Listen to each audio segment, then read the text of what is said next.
بسم الله الرحمن الرحيم الحمد لله رب العالمين والصلاة والسلام على رسول الله وعلى آله وأصحابه أجمعين أما بعد إلهي سبحانه وتعالى وحول وليال لقد أنزلنا إليكم كتابا فيه ذكركم أفلا تعقلون حنوذين سود الشني بالهيد سبحانه وتعالى ضدو كتاب أي كترته شرفتين iyo cizigeenu iyo karaamadeenu afala taqilun kuwa aqli leh oo wax kala fahmaya ma tihiin Ilaahay subhanahu wa ta'ala meedna ahayn dad aqli leh oo maskax leh oo garanaya sharafkiina waxa uu ku jiro oo ah kitaabka Ilaahay subhanahu wa ta'ala saas daraadeed ayaa la inaga rabaa rabbi weyne in leeyahay kitaabka aan idin soo dejiyay munazzalka ah ee Nabi Maxamed aan ku soo dejiyay kaas ayaa sharafkiina ku jira ee barta oo ku dhaqma oo markaasi distoor iyo dhaqan iyo marjic ka dhigta marka waxa nagu waajiba inaynu kitaabka Ilaahay barano awlaadeena barno inagu aynu barano oo aynu Ilaahay subhanahu wa ta'ala ku dhaqano amarkiisa oo inagu farayo kitaabkiisa oo Ilaahay subhanahu wa ta'ala waxa ummadiisa oo abuurtay ee muslimiinta ee Ilaahay rumaysan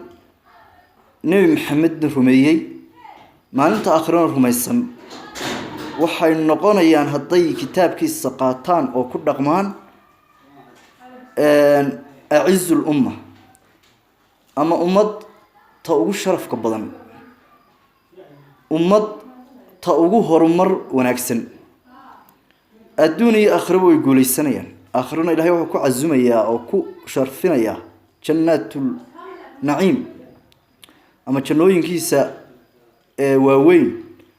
مركاسي قفك إلهي ونركبت بادية جنان القليو ونغانا يقفك أسو نولتي وقف عنيد قفك نولانيا الدنيا كان وحكو نولانيا حياة ضيبة نولد دقن أو مركاسي طيبة أو ناكسن أو معان كوالاليال intayna adduunka joogno maalmaha yar adduunku noolahay waxa inagu waajiba Ilaahay inaynu kitaabkiisa barano ku dhaqano aruurteena barno dumarkeena barno raggu ay bartaan waayo mas'uuliyadu rag ay saaranta Ilaahay ba quraanku yiri ar-rijaalu qawwamuna 'ala an-nisaa raggu iyaga dumarkii iyo aruurtiiba ka mas'uula oo aakhiro la weydiinaya nabigu ku yiri sallallahu alayhi wasallam كلكم راع وكلكم مسؤول عن رعيته دمانتين وحتهين كو وحلا راعيي كو مسؤولة أو وحلا ويدينيو وحي لراعينا ولا ويدين دونا آخره marka waa inaynu ku tarbiyeynaa dhaqanka diinta islaamka sunnada Nabi Muhammad sallallahu alayhi wasallam ubadkeena iyo dumarkeena dumarku waa inay kitaabka Ilaahay bartaan oo muxajabaad noqdaan oo mu'minaat noqdaan kuwa iimaan leh muslimaat noqdaan markaas aysan ku guuleysanayna quraanka waxa ka baranaysa macallimiinta khibradda u leh maraakista lagu barto lagu daraasayo kitaabka Ilaahay iyo sunnada Nabiga sallallahu alayhi wasallam wa Ilaahay subhanahu wa ta'ala yadkale wuxuu ku leeyahay Nabiga la hadlaya wa innahu la dhikru laka wa liqawmika wa sawfa tus'alun quraanku wuxuu ku yahay sharaf Nabi Maxamed cizibu ku yahay qoomkaga iyo ummadaada ku rumaysan ku raacdayna sharaf buu yahay Nabiga sallallahu alayhi wasallam quraanka uu nagu boorinayay inuu akhrino barano iqra'u al-qur'an fa innahu ya'ti yawm al-qiyamati shafi'an li ashabihi quraanka akhriya baylahay Nabiga sallallahu alayhi wasallam maxaa yeelay fa innahu ya'ti yawm al-qiyamati qiyamuhu imanaya quraanku shafi'an li ashabihi sawa asxaabtiisa iyo dadkiisii markaas u shafiic qaadaya oo markaas uu ergeynaya cadaab kala baxsanaya hadii quraanka uu qofku marka baran waayo ama haduu barto ku dhaqmi waayo quraanku sidoo kale waa ku doodaya xujju ku noqonaya quraanku xujjatun laka aw alayka ku noqonaya ama inuu xujjo ku noqdo ku doodo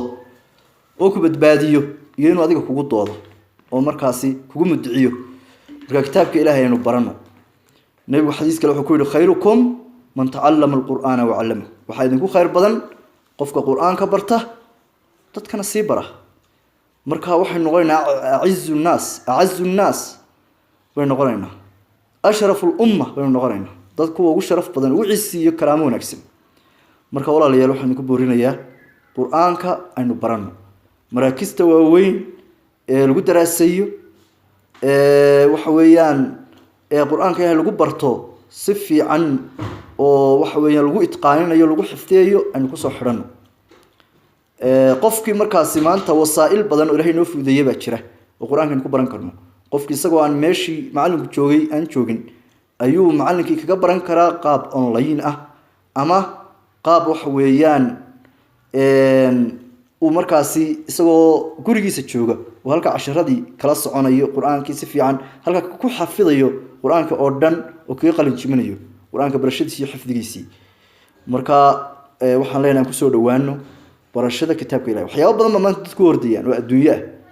laakiin waxa soo naafic maayana adduunyo iyo aakhiro toona waa daldalaal adduunyo Ilaahay baa quraanka ku sheegay in adduunyadu tahay mataac iyo raaxo yar